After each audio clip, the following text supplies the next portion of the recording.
Assalamualaikum warahmatullahi wabarakatuh. Dan pada video ini kita akan mengisahkan tentang kisah cucu kesayangannya Nabi Muhammad SAW. Beliau bernama Hasan dan adiknya yang bernama Husain. Jadi seperti yang kita tahu bahwa Nabi Muhammad SAW itu memiliki 7 orang anak yang terdiri dari laki-laki dan perempuan.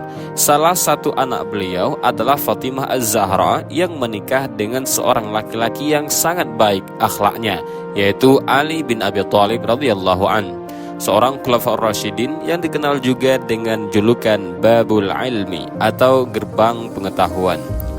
Dan dari pernikahan itu mereka dikaruniai 2 orang putra yang bernama Hasan bin Ali bin Abi Thalib dan juga Husain bin Ali bin Abi Thalib. Hasan dan Husain menjadi cucu Nabi Muhammad SAW yang paling disayangi. Saking sayangnya Rasulullah pada Hasan dan Husain, bahkan pada saat mereka berdua lahir ke dunia, Nabi Muhammad SAW tidak henti-hentinya mengucapkan syukur kepada Allah Subhanahu wa Ta'ala atas karunia yang sudah diberikan. Mereka berdua juga disebut-sebut mewarisi sifat-sifat kebaikan Rasulullah.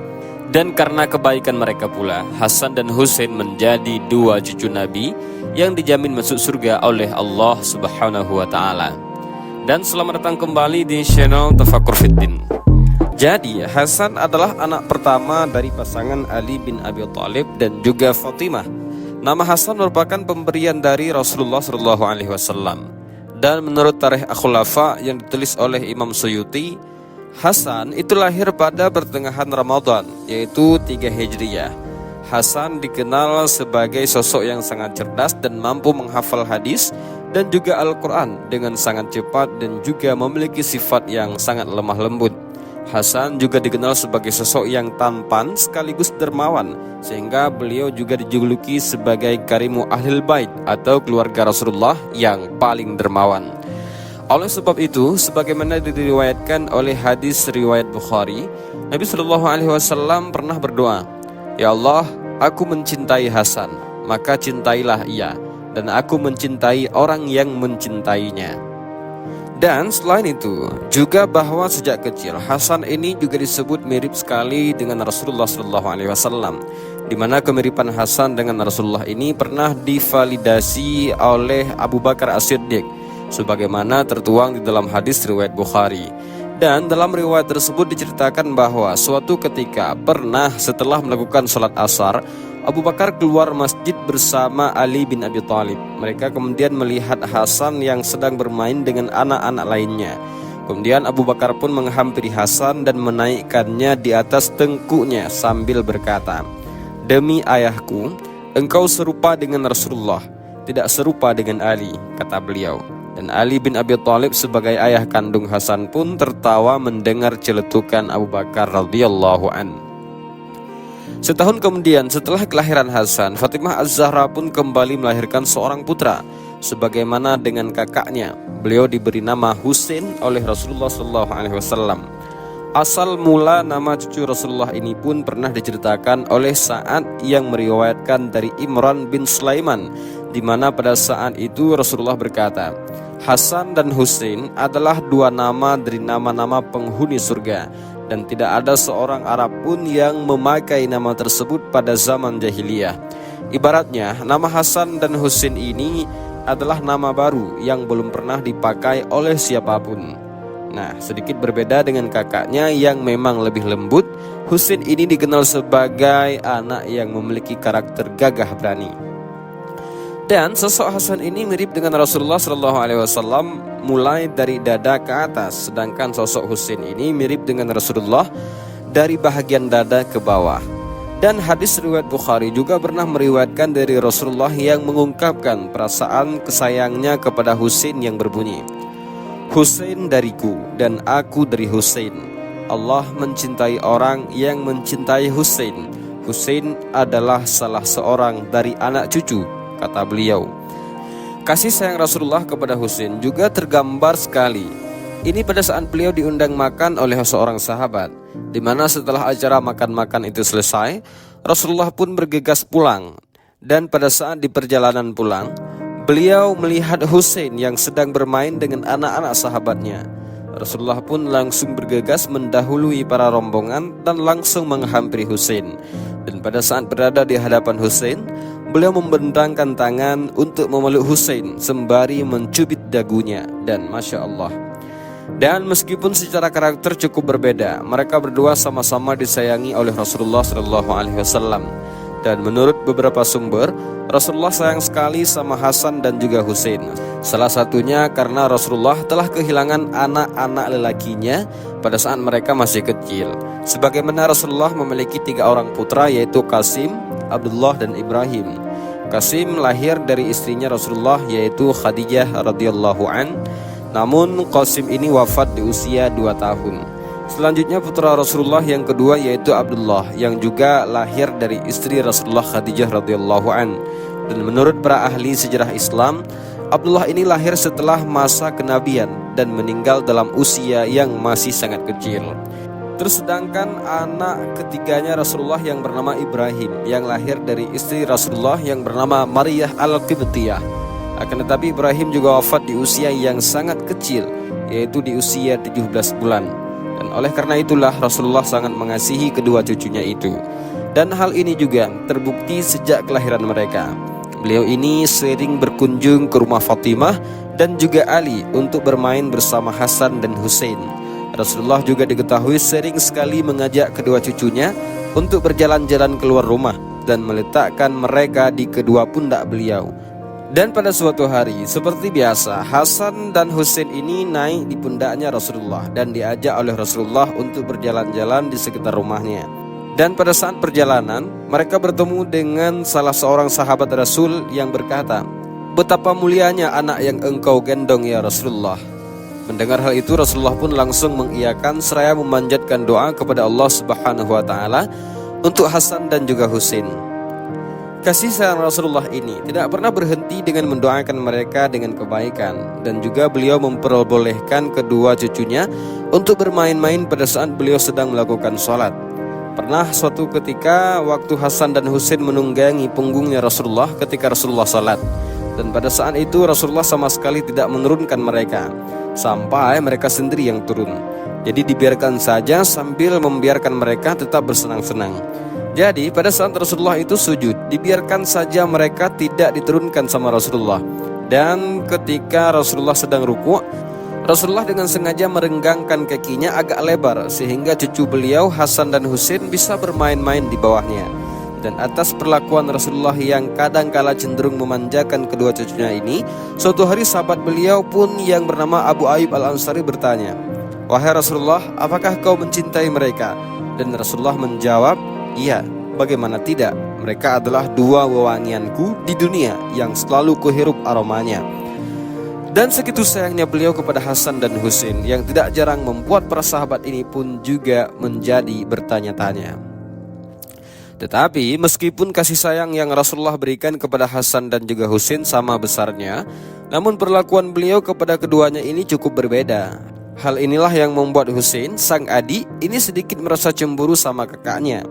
Dan akibat kecemburuannya itu, suatu hari Husain kecil ini mendatangi ibunya yaitu Fatimah untuk mengadu. Menangislah si Husain sambil bilang, Ibu, kenapa kakek lebih mencintai kakakku Hasan dibandingkan aku?" Fatimah menjawab, "Wahai anakku, kenapa engkau berkata demikian? Kakekmu juga menyayangi kamu sebagaimana dia menyayangi Hasan." Husain menjawab lagi, "Tapi Bu, perlakuan kakek kepadaku dan kepada Bang Hasan itu berbeda." Kemudian setelah ditanyai dengan lemah lembut oleh Sayyidah Fatimah, baru di situ terungkap kalau Husain iri karena Rasulullah mengecup Hasan di mulutnya, sedangkan Husain hanya dikecup di bahagian lehernya. Fatimah yang mendengarkan penjelasan Husain pun langsung pergi ke rumah ayahnya yaitu Rasulullah SAW dan menanyakan soal perlakuan berbeda yang diterima oleh anaknya. Dan sesampainya di sana, Fatimah pun langsung bertanya kepada Rasulullah, "Wahai Bapak, barusan Husain menangis ke aku. Dia bercerita, katanya dia mendapatkan perlakuan berbeda dari Bapak." Di sini, Sayyidah Fatimah menjelaskan apa yang diungkapkan oleh Husain kepada Rasulullah. Di titik ini Rasulullah langsung diam lama sekali sembari terus menatap Fatimah dengan pandangan kosong. Dan tidak lama kemudian Rasulullah pun berkata, "Wahai anakku Fatimah, andaikan engkau tahu, Hasan selalu kekecup bibirnya, karena kelak dia akan mati diracun oleh orang terdekatnya. Seluruh isi perutnya akan terurai keluar lewat mulutnya. Dan Fatimah yang mendengarkan penjelasan Rasulullah pun tak kuasa menahan tangisnya sambil membatin, anakku akan diracun suatu hari nanti. Nah, belum mereda dengan kesedihannya ini, Sayyidah Fatimah pun kembali menanyakan soal anak keduanya, yaitu Husain. Lalu lantas apa yang akan terjadi kepada anakku Husain, sehingga bapak selalu mengecupnya di bahagian leher? Rasulullah SAW pun membuka mulut untuk mengatakan sesuatu, tetapi kemudian beliau tidak bisa meneruskan ucapan beliau karena di momen inilah Rasulullah SAW pingsan beberapa saat karena tidak sanggup menceritakan soal Husain kepada Fatimah. Dan setelah beliau siuman, Fatimah yang rupanya masih menunggu jawaban Rasulullah menanyakan lagi hal yang sama, sehingga mau tidak mau Rasulullah pun menjelaskan kepada Fatimah. Beliau menahan tangis beberapa saat, sampailah kemudian beliau berkata, sedangkan Husain sering kekecup lehernya, karena dia akan mati syahid dengan leher yang terputus. Di dalam rumah mungil milik Rasulullah SAW, pecahlah tangis Rasul dan Fatimah. Rasulullah sudah mengetahui akhir hayat dari kedua cucu kesayangannya itu. Oleh karena itu, beliau selalu memperlakukan mereka dengan penuh cinta. Nah, sampai akhirnya beberapa waktu pun berlalu, hingga tibalah suatu hari yang membuat seluruh umat muslim berduka, yaitu di mana hari Rasulullah SAW meninggal dunia dan wafat. Dan beberapa bulan setelahnya, ibunda Hasan dan juga Husain, yaitu Fatimah Az-Zahra, juga wafat. Dan akhirnya mereka pun berdua tumbuh besar di bawah asuhan ayahnya, yaitu Ali bin Abi Thalib. Nah, sepeninggal Rasulullah SAW, ada beberapa khalifah yang menjadi penerus Rasul, seperti Abu Bakar As-Siddiq, Umar bin Khattab, Utsman bin Affan, dan juga ayah beliau berdua, yaitu Ali bin Abi Thalib. Dan selama kekhalifahan Ali bin Abi Thalib, Hasan dan Husain juga sudah mengikuti jejak ayahnya yang berani. Beliau berperang hingga pada 21 Ramadan 40 Hijriah, pada saat mereka berusia kurang lebih 37 tahunan. Ali bin Abi Thalib wafat secara syahid, dan sejak saat itulah orang-orang pun datang untuk berjanji setia kepada Hasan, di mana memang Hasan ini sudah dikenal akan segala keteladanannya dan juga sifat-sifatnya yang mewarisi Rasulullah SAW. Dan barulah di sini Sayyidina Hasan pun kemudian didaulat sebagai khalifah kelima oleh Qais bin Sa'ad, yaitu panglima perang pasukan Ali bin Abi Thalib. Dan berita tentang Hasan yang sudah menjadi khalifah ini kemudian didengar oleh Muawiyah. Dan Muawiyah ini yang ada di Damaskus ini memang sebelumnya pernah berperang dengan Ali bin Abi Thalib di perang Siffin. Jadi awal mula pecahnya perang Siffin ini adalah karena penghilang nyawa Utsman bin Affan, yaitu khalifah ketiga pada tahun 656, dan perbedaan pendapat tentang status pembunuhan inilah yang menyebabkan perselisihan antara pihak Muawiyah sama khalifah Ali bin Abi Thalib, di mana perselisihan ini pun kemudian berujung pada perang Siffin. Dari awal memang hubungan Muawiyah dengan Ali bin Abi Thalib ini tidak akur. Ditambah lagi ternyata penerus Ali adalah anak kandungnya, yaitu Hasan. Itulah sebabnya Muawiyah ini pun jadi murka karena dia sendiri pun sudah lama berambisi menduduki posisi menjadi khalifah. Sehingga Muawiyah pun memerintahkan pasukannya untuk siap berperang dengan Hasan kapanpun dibutuhkan. Tetapi pada saat itu Sayyidina Hasan tidak berniat untuk berperang dengan Muawiyah. Beliau malah berusaha untuk menjaga persatuan umat Islam di tengah perselisihan politik. Sehingga beliau pun berkata kepada pengikutnya di Kufah, kalian harus sepenuhnya patuh kepadaku. Berdamai dengan siapa yang aku ajak berdamai, atau berperang dengan siapa yang aku perintahkan untuk kita perangi. Tetapi ternyata hal ini berbeda dengan sikapnya Qais bin Sa'ad, yaitu panglima yang pertama kali mendaulat Hasan sebagai pemimpin. Beliau masih berambisi sekali ingin menumpas gerakan Muawiyah. Nah, karena perbedaan inilah Sayyidina Hasan pun kemudian mencopot jabatan Qais bin Sa'ad dan menggantikannya dengan Ibnu Abbas. Nah, dengan dicopotnya Qais bin Sa'ad ini, penduduk Kufah pun menjadi goyah. Bahkan ketika beredar rumor Qais ini sudah terbunuh, Mereka justru meminta perlindungan sama pasukan Muawiyah yang dulu mau mereka perangi, karena ternyata rasa percaya mereka kepada Hasan sudah menurun. Bahkan sebahagian dari penduduk Kufah ini juga percaya bahwa kekhalifahan Hasan akan segera ditaklukkan oleh pasukan Muawiyah. Dan karena tidak mau menimbulkan huru-hara, akhirnya Hasan pun bergeraklah meninggalkan ibu kota Kufah dan sementara menetap dulu di sebuah daerah yang bernama Madain. Dan disinilah Hasan pun mulai melakukan komunikasi dengan Muawiyah melalui surat menyurat. Nah, dalam surat menyurat tersebut, masing-masing dari mereka berargumen tentang siapa yang lebih pantas dan juga layak menjadi khalifah. Dan di situ Hasan berargumen bahwa saya layak menjadi khalifah karena keutamaan dan juga kedekatan beliau secara nasab dengan Rasulullah SAW. Sedangkan Muawiyah mengatakan bahwa sayalah yang layak menjadi khalifah karena saya sudah senior dan juga pengalaman yang memang dia miliki. Sampai di sini pun mereka tetap teguh dengan pendirian masing-masing. Hingga kemudian Muawiyah ini menawarkan sejumlah kompensasi apabila Hasan bersedia menyerahkan posisi khalifah itu kepadanya.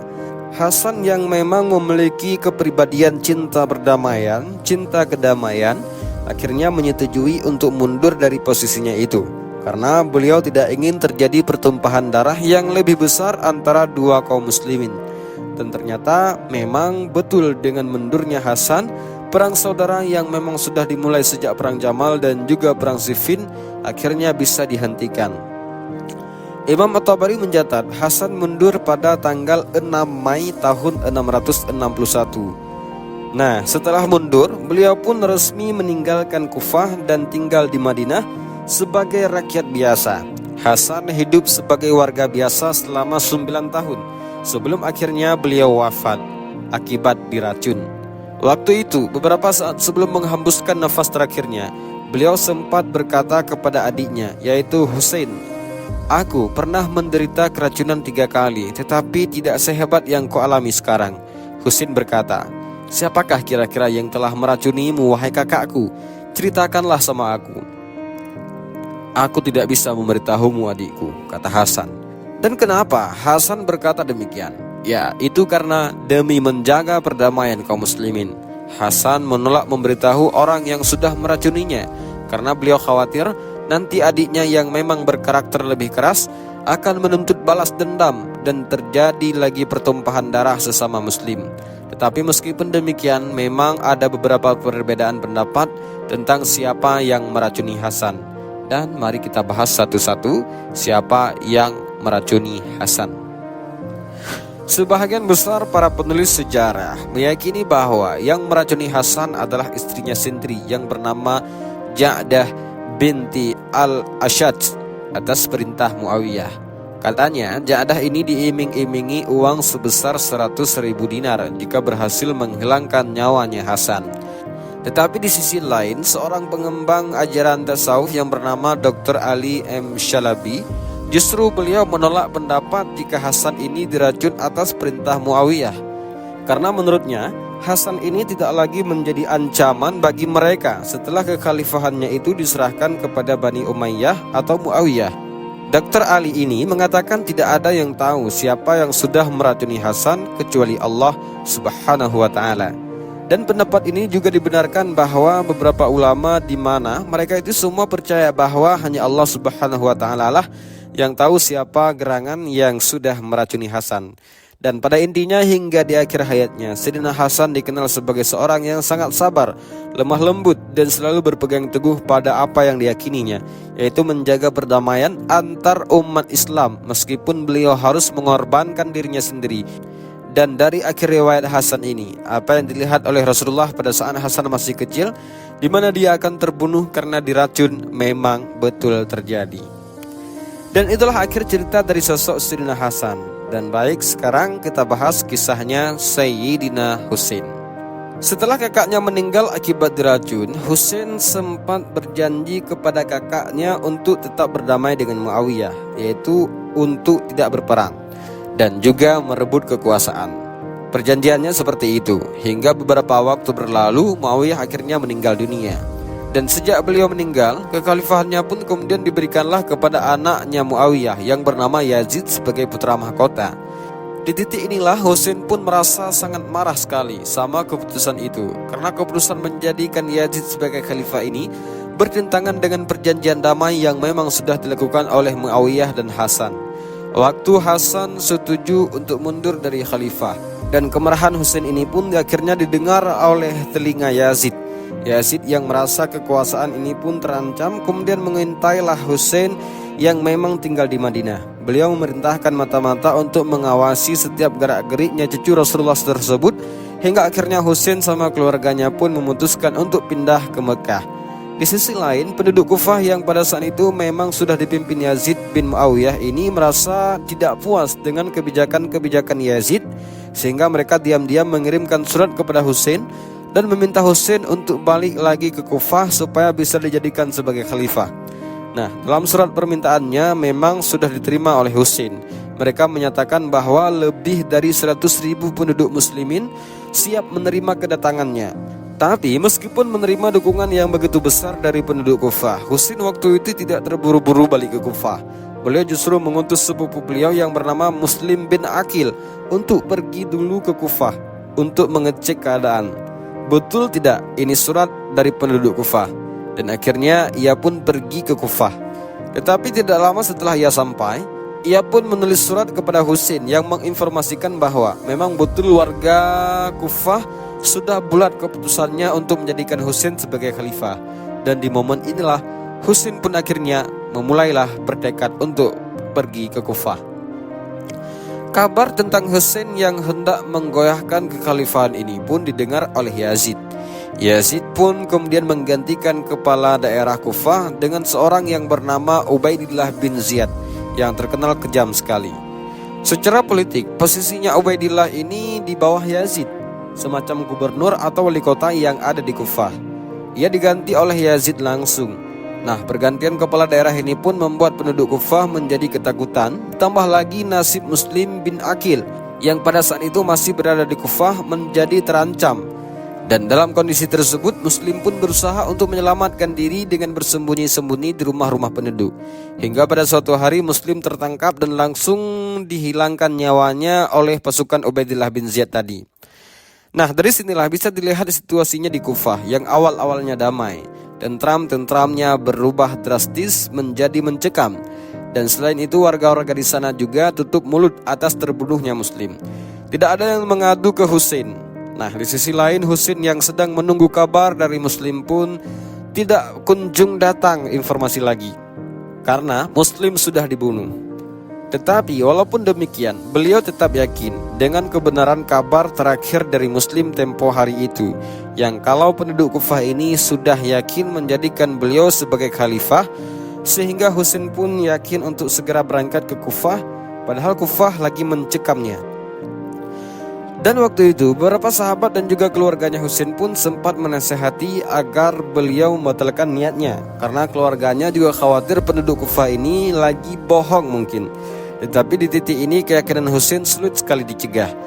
Semua kekhawatiran dari keluarga beliau, dari sahabat beliau tidak berhasil membatalkan niat Husain untuk tetap pergi ke Kufah. Hingga pada akhirnya tanggal 18 Zulhijjah tahun ke-60 Hijriah, Husain beserta rombongan-rombongan beliau pun berangkatlah itu menuju ke Kufah. Penduduk Mekah pun terpaksa melepaskan kepergian Husain dengan penuh rasa haru. Dan sebelum tiba di Kufah, Husain mengutus seorang dari rombongannya yang bernama Qais bin Nashar untuk pergi duluan ke kota tersebut untuk bisa memastikan kembali situasi Kufah ini, apakah sudah cukup aman untuk mereka masuki atau belum. Tapi sayangnya Qais bin Nashar ini tertangkap oleh Ubaidillah dan beliau dihilangkan nyawanya juga.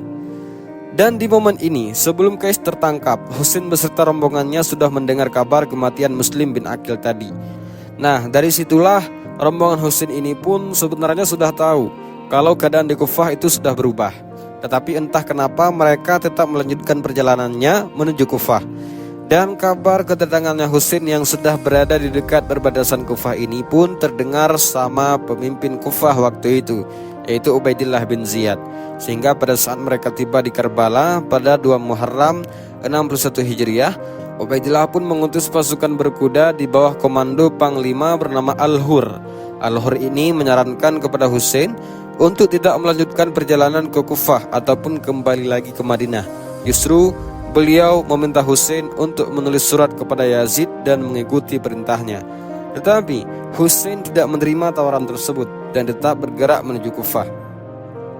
Nah, sementara itu Ubaidillah pun menyiapkan pasukan tempur berkekuatan 4.000 orang dengan persenjataan lengkap yang dipimpin oleh Umar bin Sa'ad, dan mereka sudah bersiap-siap mau menyerang Husain yang mau datang.